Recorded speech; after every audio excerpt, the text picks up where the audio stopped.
Selamat siang, perkenalkan nama saya Citra Widya Sirutang dengan NPM 2236090004. Saya dari jurusan manajemen dan saya berasal dari kelompok 6. Assalamualaikum warahmatullahi wabarakatuh. Perkenalkan, nama saya Mita Rizky Maudila dari Prodi Manajemen dengan MPM 2034027001. Saya dari kelompok 6 dan sekarang saya semester 7. Sekian dari saya, terima kasih. Saya akan mempresentasikan judul kelompok saya, yaitu perubahan dan pengembangan organisasi. Untuk slide pertama di sini akan dijelaskan pembahasan untuk presentasi kelompok kami. Yang pertama itu ada definisi, yang kedua penting atau penjelasan, yang ketiga itu ada proses perubahan dan pengembangan organisasi, dan yang keempat atau terakhir itu ada tentang menjelaskan keuntungannya dan tips yang harus dihindari. Slide selanjutnya di sini dapat kita lihat ada definisi dan pentingnya perubahan dan pengembangan organisasi. Perubahan dan pengembangan organisasi merupakan strategi untuk mengantisipasi perkembangan pasar dan juga memperbaiki kinerja organisasi. Organisasi yang berkembang mampu bertahan di tengah perubahan atau persaingan pasar yang semakin kompetitif. Selanjutnya di sini ada pengertian dari salah satu tokoh, yaitu Harold J. Leavitt. Di sini beliau menyatakan bahwa organisasi dapat diubah dan terencana melalui perubahan struktur, teknologi, atau orang-orangnya. Selanjutnya ada mengapa pengembangan organisasi perlu dilakukan. Di sini dijelaskan bahwa dalam kenyataannya itu organisasi sering terjadi stagnan yang disebabkan keengganan manusia untuk mengikuti perubahan, sehingga perlu dilakukan evaluasi, adaptasi, kaderisasi, dan juga inovasi. Slide selanjutnya ada penjelasan alasan perubahan dan pengembangan organisasi. Di sini ada beberapa alasan. Yang pertama itu tantangan eksternal dan juga internal. Dapat diartikan atau dijelaskan ketidakpastian pasar, perubahan teknologi, atau faktor internal seperti kepemimpinan yang buruk atau struktur organisasi yang buruk dapat menjadi pemicu perubahan. Yang kedua ada analisis proses. Menganalisis proses saat ini dan merancang alur kerja lebih efisien dan juga teratur. Yang ketiga ada perubahan tuntutan pasar. Di sini organisasi harus mengikuti perubahan pasar dan juga kebutuhan pelanggan, mengadopsi tren teknologi, dan mengoptimalkan produk dan layanan pasar, mempertahankan pangsa pasar mereka sendiri. Proses perubahan dan pengembangan organisasi. 1. Identifikasi kebutuhan perubahan. Melakukan analisis SWOT dan mendengarkan saran dari karyawan dan pelanggan untuk mengidentifikasikan bidang yang perlu perubahan. 2. Perencanaan dan implementasi perubahan. Merancang rencana aksi yang rinci, membangun dukungan dari semua pihak dan mengimplementasikan perubahan secara bertahap. 3. Evaluasi dan pembaruan. Menganalisis hasil perubahan, terus memonitor dan melakukan evaluasi dan membarui rencana bila dibutuhkan. Keuntungan perubahan dan pengembangan organisasi.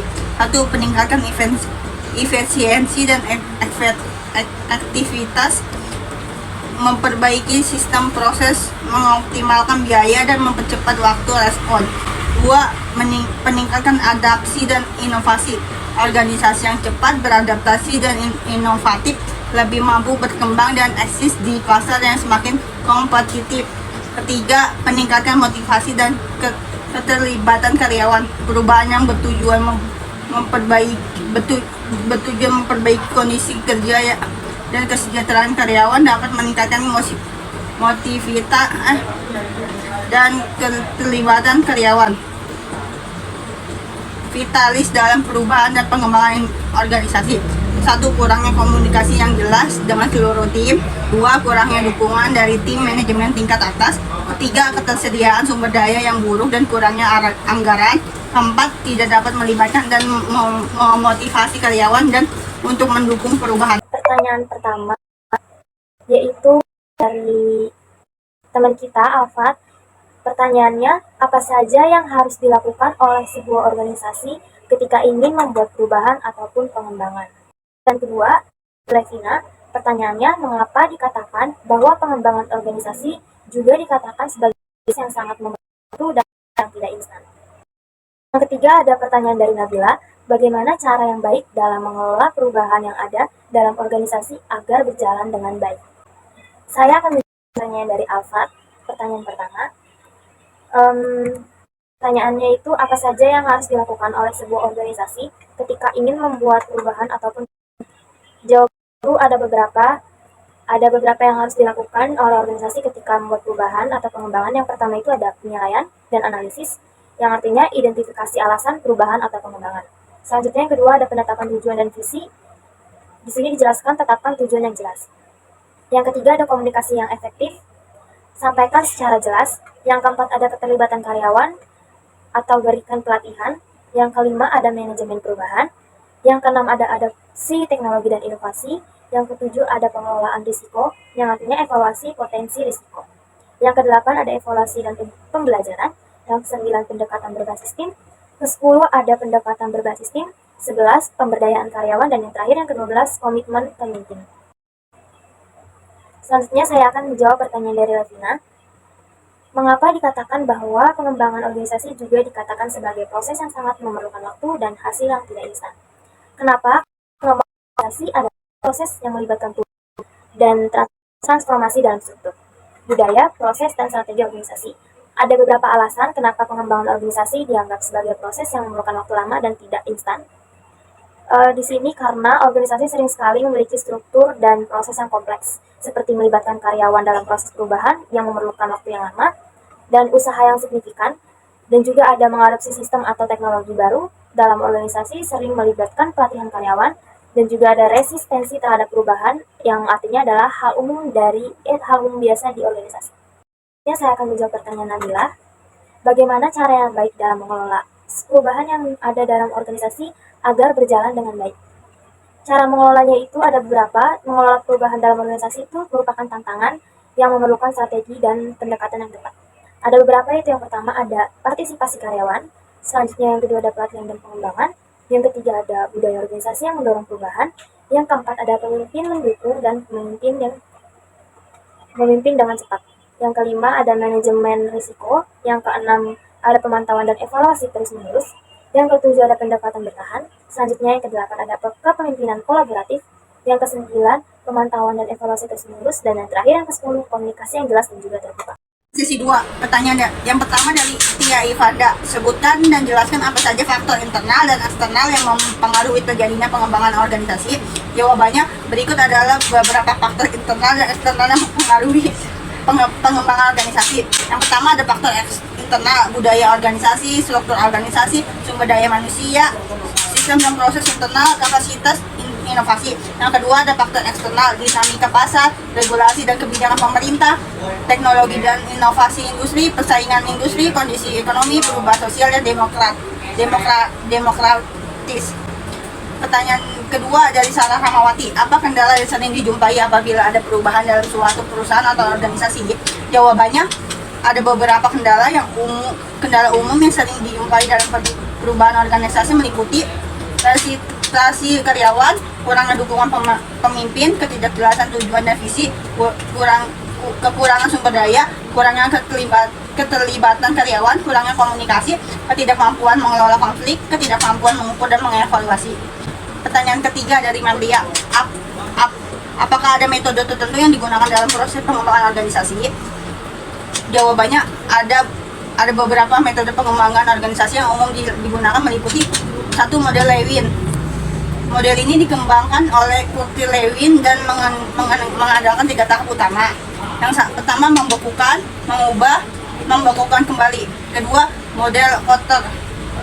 John Kotter mengembangkan model 8 langkah yang mencakup tahapan seperti membangkitkan dorongan untuk perubahan, membentuk tim perubahan. Ketiga, Sigma.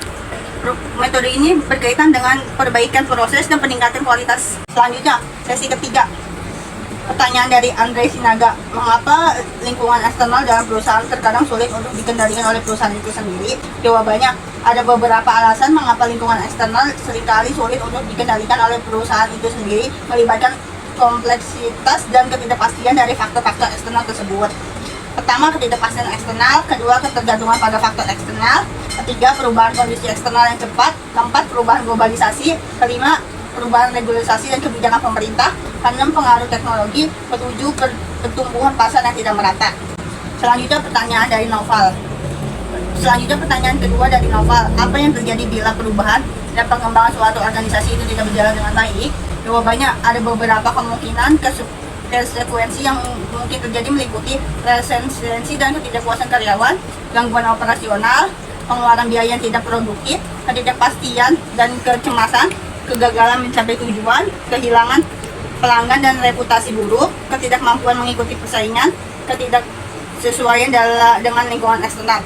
Ketiga, pertanyaan dari Anadi, jelaskan perbedaan antara perubahan inkremental dan perubahan radikal dalam konteks pengembangan organisasi. Jawabannya, perbedaan antara perubahan inkremental dan perubahan radikal atau transformasional dalam konteks pengembangan organisasi terletak pada sejauh mana perubahan tersebut mempengaruhi aspek-aspek organisasi. Yang pertama, perubahan inkremental. Perubahan inkremental terjadi secara bertahap dan melibatkan penyesuaian atau perbaikan kecil terhadap struktur, proses, atau praktik yang sudah ada. Contoh, menerapkan sistem manajemen kinerja baru. Kedua, ada perubahan radikal.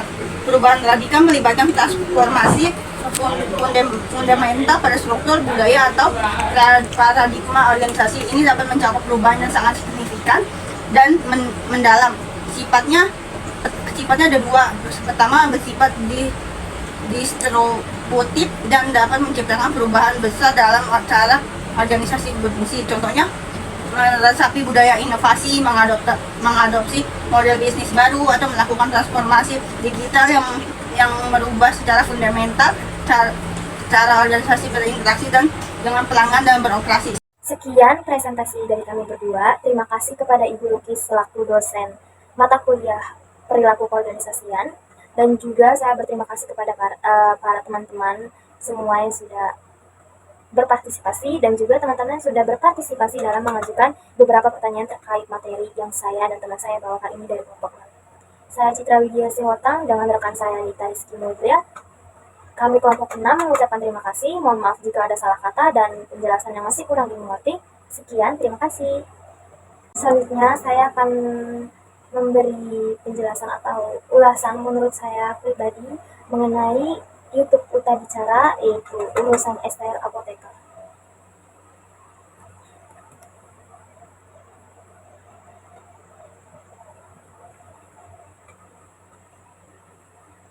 Menurut saya itu, apoteker itu salah satu hal penting di bidang kesehatan, di berbagai jurusan kesehatan.